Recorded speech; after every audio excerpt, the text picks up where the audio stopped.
नमस्कार दोस्तों। परीक्षा धाम की यूनिट 7 को आगे कवर करते हुए हम जीव विज्ञान के प्रारंभिक ज्ञान को पढ़ेंगे और इसमें हम रसायन विज्ञान के प्रारंभिक ज्ञान को भी पढ़ेंगे। तो आज हम 2 टॉपिक्स को कवर करेंगे। अगर आपको मेरा चैनल अच्छा लग रहा है तो प्लीज़ मेरे चैनल को लाइक करें, ज़्यादा से ज़्यादा लोगों में शेयर करें और सब्सक्राइब करना बिल्कुल ना भूलें। ठीक है, तो चलिए हम शुरू करते हैं। जैव विकास का सिद्धांत। जैव विकास का शाब्दिक अर्थ होता है छिपी हुई वस्तु के बारे में समय समय पर हुए परिवर्तन को जानना। जीव विज्ञान की वह शाखा जिसमें जीव जंतुओं की उत्पत्ति, उनकी पीढ़ियों में हुए क्रमिक परिवर्तनों का अध्ययन किया जाता है, वह जीव विज्ञान है। मतलब जिसमें जीवों की उत्पत्ति कैसे हुई, उनकी पीढ़ियों में परिवर्तन कैसे हुआ, उसके बारे में हम जानेंगे। इस सिद्धांत को निम्न प्रकार से समझा जाता है। पहला लैमार्कवाद, दूसरा डार्विनवाद, तीसरा उत्परिवर्तन, चौथा पुनरावर्तन सिद्धांत और पांचवा ओपेरिन का आधुनिक सिद्धांत। अब हम देखते हैं कुछ समाचार पन्नों से।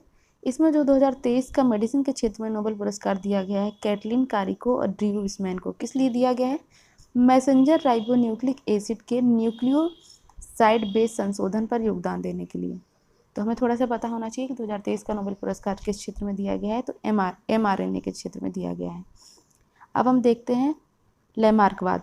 लैमार्क ने अपनी पुस्तक फिलोसफी जूलॉजिक में जैव विकास का सिद्धांत कब दिया? 1809 में दिया। लैमार्क ने जैविक विकास के सिद्धांत में 3 तथ्यों पर बल दिया। पहला वातावरण का प्रभाव, दूसरा अंगों के उपयोग एवं अनुपयोग और तीसरा उपार्जित लक्षणों की वंशागति। जीवों उनके अंगों में निरंतर वृद्धि होती रहती है जिन पर वातावरणीय परिवर्तन का सीधा प्रभाव पड़ता है।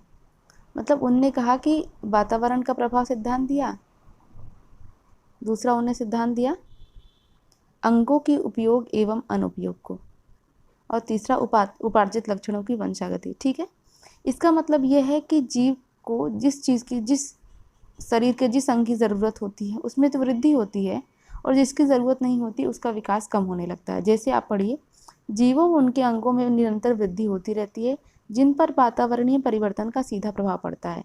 अधिक उपयोग में आने वाले अंगों का विकास अधिक एवं कम उपयोग में आने वाले अंगों का विकास कम होता है। ठीक है, तो ये वातावरण के प्रभाव की उन्होंने बात की, अंगों को उपयोग एवं अनुपयोग की बात की। इस सिद्धांत को इन्हें नाम दिया है अंगों के कम या अधिक उपयोग का सिद्धांत। लैमार्क के उपार्जित लक्षणों की वंशागति के सिद्धांत के अनुसार जंतु के उपार्जित लक्षण वंशगत होते हैं जो एक पीढ़ी से दूसरी पीढ़ी में स्थानांतरित होते हैं। उनने जिराफ की गर्दन का एग्जाम्पल दिया। जैसे कि इसमें लिखा हुआ है कि लैमार्क के अनुसार जिराफ लाखों वर्षों पहले एक साधारण हिरण के समान जंतु था। उस समय वह घास का हरा भरा मैदान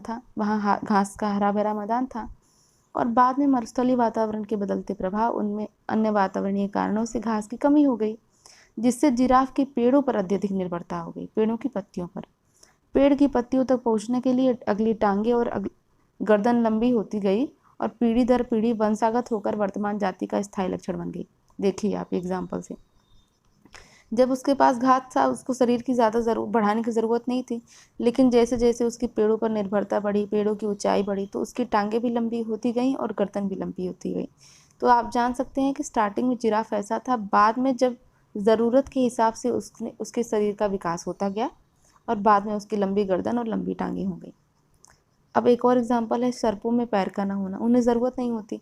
बत्तख पक्षी में जलयुक्त पाद का होना और खरगोश व कुत्ते के कान की पेशियों का अधिक विकसित होना। अब हम अगला देखते हैं, डार्विनवाद। अंग्रेज वैज्ञानिक चार्ल्स डार्विन ने जैविक विकास के सिद्धांत को उनकी पुस्तक द ओरिजिन ऑफ स्पीसीज इसमें व्यक्त किया है, जिसे डार्विनवाद का नाम दिया जाता है। डार्विनवाद को प्राकृतिक चयनवाद, थ्योरी ऑफ नेचुरल सिलेक्शन भी कहा जाता है। इनके 3 मत हैं। पहला जीवित जीवों के बीच संघर्ष, दूसरा योग्यतम की उत्तरजीविता और तीसरा अधिक मात्रा में जीवों द्वारा संतानोत्पत्ति।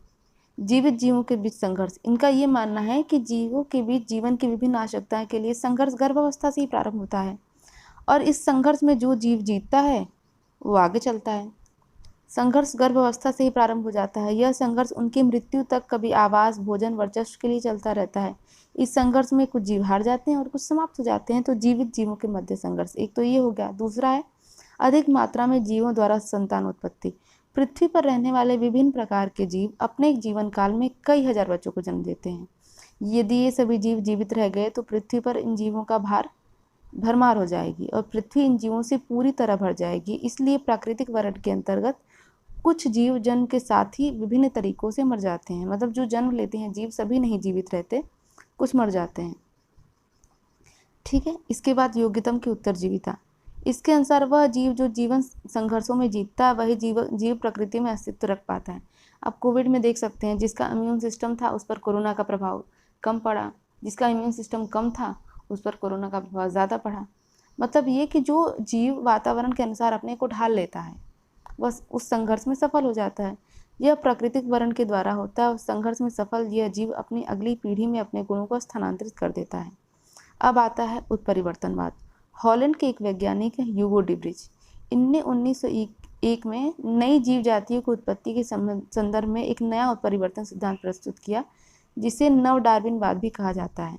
इस सिद्धांत के अनुसार नई जीव जातियों की उत्पत्ति जातीय लक्षणों में क्रमिक विकास व अस्थिर विभिन्नता के कारण नहीं होती, बल्कि एक ही बार में स्पष्ट एवं स्थायी आकस्मिक परिवर्तन के फलस्वरूप होती है। मतलब इनका ये मानना था कि नई जातियों की उत्पत्ति जातीय लक्षणों में क्रमिक विकास व अस्थिर विभिन्नता कारण नहीं होती, एक ही बार में स्पष्ट हो जाता है और एवं स्थायी आकस्मिक परिवर्तनों के फलस्वरूप होती है। इनने कहा कि निम्नलिखित पारस्परिक क्रियाओं का ये जो है वो परिणाम है। पहला जीन उत्परिवर्तनवाद, दूसरा गुणसूत्रों की संरचना एवं संख्या में परिवर्तन द्वारा विभिन्नताएं। इनने पहला जो है पुनरावर्तन सिद्धांत, इसको हम पढ़ते हैं। इसके अनुसार किसी जीव की भ्रूणीय अवस्थाएं उनके पूर्वजों की वयस्क अवस्थाओं के समान होती हैं। हाँ ठीक है, जो उसकी भ्रूणीय अवस्था होती है, जो उनके पूर्वज हैं, उनकी जो वयस्क अवस्था थी उसके समान होती है।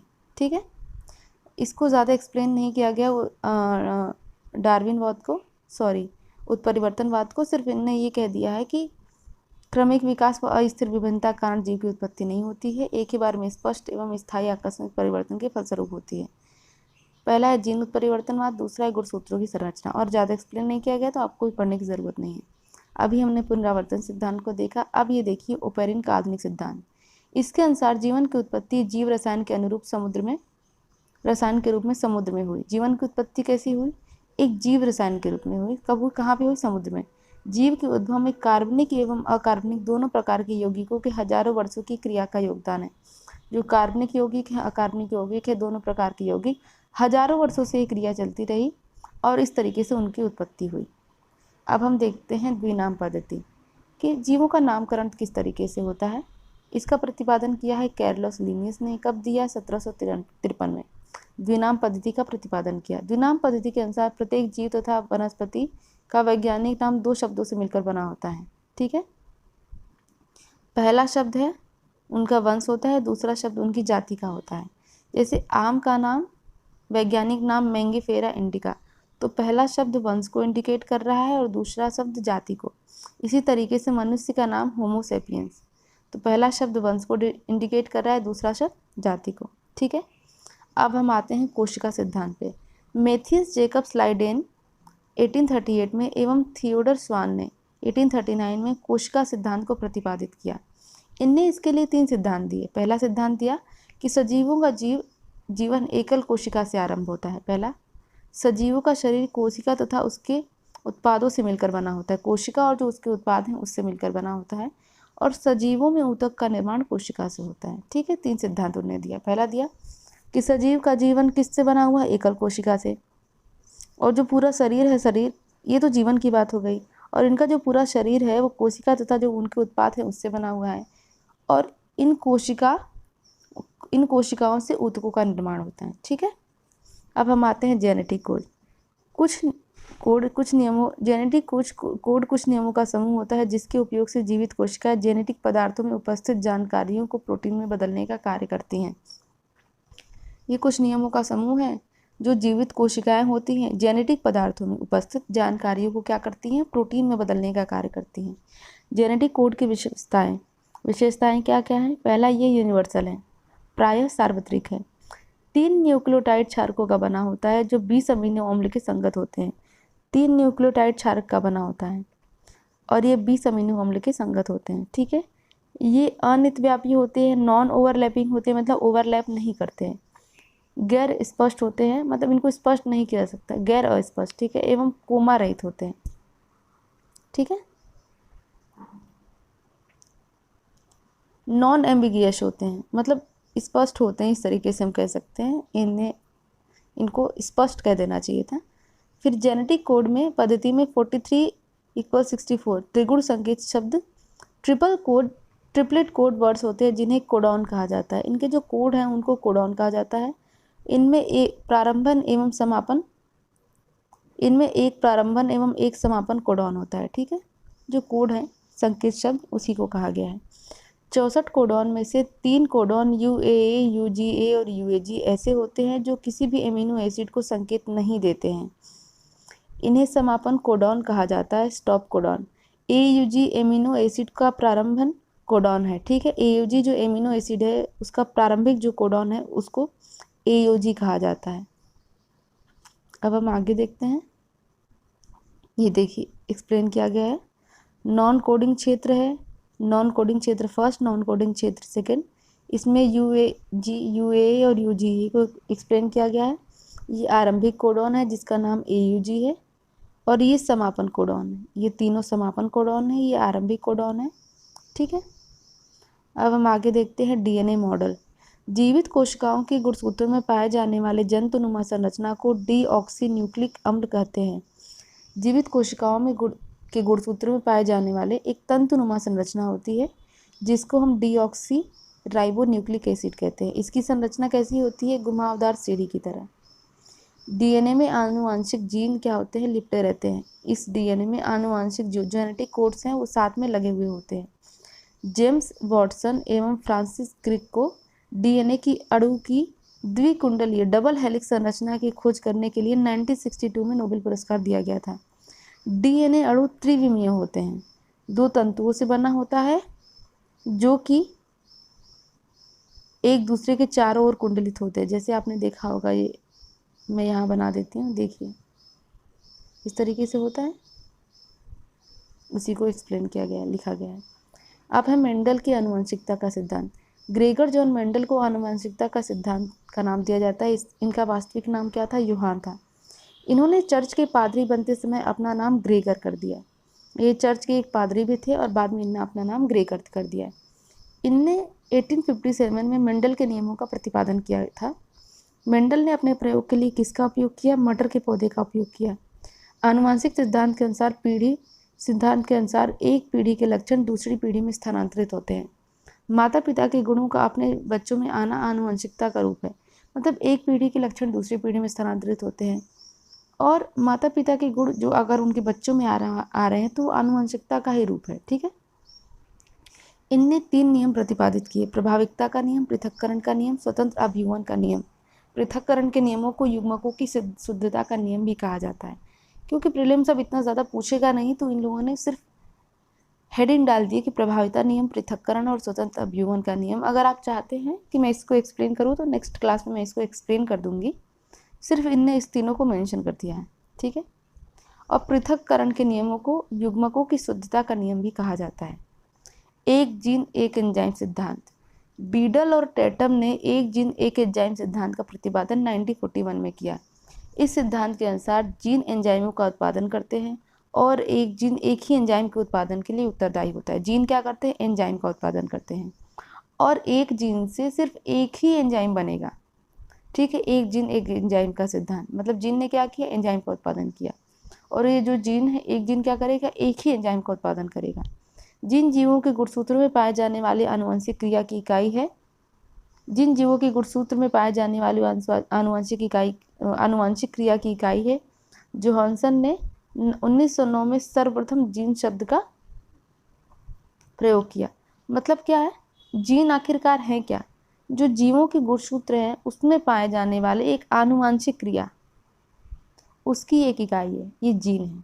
ठीक है, इसे जोहानसन ने 1909 में जीन शब्द का प्रतिपादन किया था। रसायन अभिक्रियाओं की दर को बढ़ाने वाले जैविक उत्प्रेरक को एंजाइम कहा जाता है। ठीक है, अब आता है पाश्चुरीकरण। पाश्चुरीकरण दूध के निर्जमीकरण की प्रक्रिया है। इस विधि की खोज लुई पाश्चर ने की थी। इसमें दूध को 65 से 70 डिग्री सेल्सियस के तापमान पर 30 मिनट तक गर्म किया जाता है। इसके पश्चात इसे शीघ्रता से 15 से 20 डिग्री सेल्सियस तक ठंडा कर लिया जाता है, जिससे दूध में उपस्थित हानिकारक कीटाणु नष्ट हो जाते हैं। दूध का निर्जमीकरण, इसमें क्या होता है कि बहुत ज़्यादा तापमान पे आपने दूध को गर्म किया और बहुत देर तक, इसके पास जल्दी से आपने इसका टेम्परेचर कम कर दिया, और उसको ठंडा कर दिया। इससे दूध में क्या होगा, जो उपस्थित हानिकारक कीटाणु हैं वो नष्ट हो जाते हैं। ठीक है, अब जीव वैज्ञानिकों की खोज और उन्हें क्या क्या नाम दिए हम उसको देखते हैं। फंक ने विटामिन का नामकरण किया। मैकलोन ने विटामिन ए और बी की खोज की। हॉलकर्स और जेम्स लिन ने विटामिन सी की खोज की। हॉपकिंस ने विटामिन डी की खोज की। हर्बर्ट इवांस ने विटामिन ई की। हेनरिक ने विटामिन के की और बेलिस अर्नेस्ट स्टार्लिंग ने हार्मोन की खोज की। जे मुल्डर ने प्रोटीन की। क्रिश्चियन बर्नार्ड ने हृदय प्रत्यारोपण की। वॉल्टन लिलीहेई ने ओपन हार्ट सर्जरी की। एंटोनी वॉन ल्यूवेनहॉक ने बैक्टीरिया की। लैंड स्टीनर ने ब्लड ग्रुप, आरएच फैक्टर और एंटीजन, 3 चीज़ों की खोज की। आरएच फैक्टर, ब्लड ग्रुप और एंटीजन की। वॉटसन और क्रिक ने डीएनए डबल हेलिक्स मॉडल की। पॉल मूलर ने डीडीटी की और बैटिंग एवं वेस्ट ने इंसुलिन की खोज की। केलमेट और ग्योरिन ने बीसीजी की खोज की। हनीमैन ने होम्योपैथी की। जेई साल्क ने पोलियो वैक्सीन की। फ्लेमिंग ने पेनिसिलिन की। एडवर्ड जेनर ने चेचक की। चार्ल्स लॉरेन ने मलेरिया परजीवी की। डॉक्टर विलियम कोल्फ ने डायलिसिस की खोज की और हरगोविंद खुराना ने भारत में जेनेटिक के जनक कहा जाता है। विलियम हार्वे ने रक्त परिसंचरण तंत्र की खोज की। एडवर्ड जेनर ने टीका इम्यूनिटी के जनक हैं। अल्बर्ट साबिन पोलियो ड्रॉप की खोज की। रोएंटजन ने एक्सरे की। रॉबर्ट हुक ने कोशिका की। हॉफ मिस्टर विर्चाउ ने कोशिका विभाजन की। नॉर्मल ई बॉरलॉग ने हरित क्रांति की। डॉक्टर अल्बर्ट साबिन ने पोलियो ड्रॉप की और एथेवन ने ईसीजी की खोज की है। ये जो कुछ और इम्पोर्टेंट टॉपिक्स हैं इसको भी हम देख लेते हैं। जो ये लिस्ट है आप इसको नोट कर सकते हैं, लिख सकते हैं, आप स्क्रीनशॉट भी इसका ले सकते हैं और देख सकते हैं। इसको नोट करके आप रटना शुरू कर दीजिएगा, धीरे धीरे आपको याद हो जाएगा। ये यूपी पीसीएस में क्वेश्चंस बहुत ज़्यादा पूछे जाते हैं। अब हम देखते हैं कुछ गोवा प्लान को साकार करने वाले तथ्य, मतलब आपको एग्जाम में जो बढ़त हासिल कराए। The origin of species book किसकी है? डार्विन के द्वारा लिखी गई है। ठीक है। विकासवाद का सिद्धांत किसने दिया? डार्विन ने। डेनिसोवेन कभी कभी समाचार पत्रों में दिखाई देने वाला शब्द है, इसका अर्थ होता है एक आदि मानव जाति। ठीक है। गोल्डन महाशीर स्वच्छ जल में रहने वाली मछली है, गंभीर रूप से आईयूसीएन की रेड लिस्ट में है। आईयूसीएन क्या है? ये जो जीव हैं अगर लुप्त हो रहे हैं और उनकी क्या क्या कैटेगरीज है, जो बहुत ज़्यादा इंडेंजर्स में है, एकदम लुप्त होने की कगार पे हैं, उस तरीके से इसको कैटेगराइज किया गया है ताकि हम उनकी देखभाल कर सकें और उन जीवों को में वृद्धि कर सके, उनकी जो कमी हो रही है उस पर ध्यान दे सके। तो इसलिए इसे आईयूसीएन के रेड लिस्ट में डाला गया है कि लुप्तप्राय प्रजाति की आईयूसीएन के रेड लिस्ट में गंभीर रूप से लुप्तप्राय प्रजाति, क्रिटिकली इंडेंजर्ड लिस्ट में इसको डाला गया है। जीवाणु और कवक को कृत्रिम रूप से संवर्धित किया जा सकता है। जीन के अंदर अनुक्रम आधार में होने वाले परिवर्तन को उत्परिवर्तन कहा जाता है। आनुवांशिक विज्ञान, जेनेटिक्स का जनक ग्रेगर जॉन मेंडल है, हमने पढ़ाई था। गुणसूत्र, the theory of chromosome heredity, ये वॉल्टर सूटर और थियोडर बोवेरी ने दिया था। गुणसूत्र की वंशागत का सिद्धांत। प्लॉमान जीन के सिद्धांत का प्रतिपादन बारबरा मैक्लीटॉन्ग ने किया था। डॉक्टर हरगोविंद खुराना ने सर्वप्रथम डीएनए प्रोटीन का संश्लेषण किया था।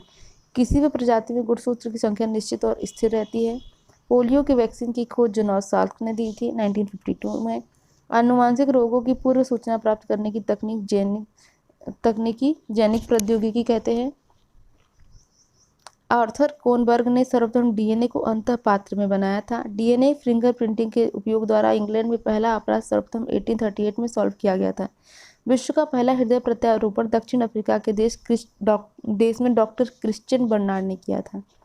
जॉर्विक 7 एक कृत्रिम हृदय है जिसका आविष्कार रॉबर्ट जॉर्विक ने किया था और अमेरिकी जीन वैज्ञानिक फ्रांसिस कॉलिंस ने मानव genome mapping and sequencing in the human genome की खोज की थी। ठीक है। और अपर्दन चक्र की सर्वप्रथम व्याख्या विलियम मोरिस डेविसी ने की थी। वह ज्ञान जो हमें विद्यालय से मिलता है वह अर्थगत स्मृति, सिमेटिक मेमोरी कहलाता है। और प्लेटो ने सच्चा न्याय, ट्रू जस्टिफाइड बिलीफ को ज्ञान दिया था। किस किसने और कौन कौन से सिद्धांत दिए थे ये दिया गया। आप चाहे तो इसका स्क्रीनशॉट ले सकते हैं। आगे जो हम रसायन को कंप्लीट करने वाले थे, लेक्चर बहुत लंबा हो जाएगा तो मैं इसको नेक्स्ट लेक्चर में कंप्लीट कर दूंगी। और प्लीज़ मेरे चैनल को ज़्यादा से ज़्यादा लाइक, शेयर और सब्सक्राइब करें। कुछ सजेशंस भी ऐड करना हो या टेस्ट सीरीज़ भी जो कोचिंग इंस्टीट्यूट के उसको भी कवर कराना हो तो आप मुझे कमेंट में बता सकते हैं। मैं धीरे धीरे उसको भी कंप्लीट कराना शुरू कर दूँगी। Thank you.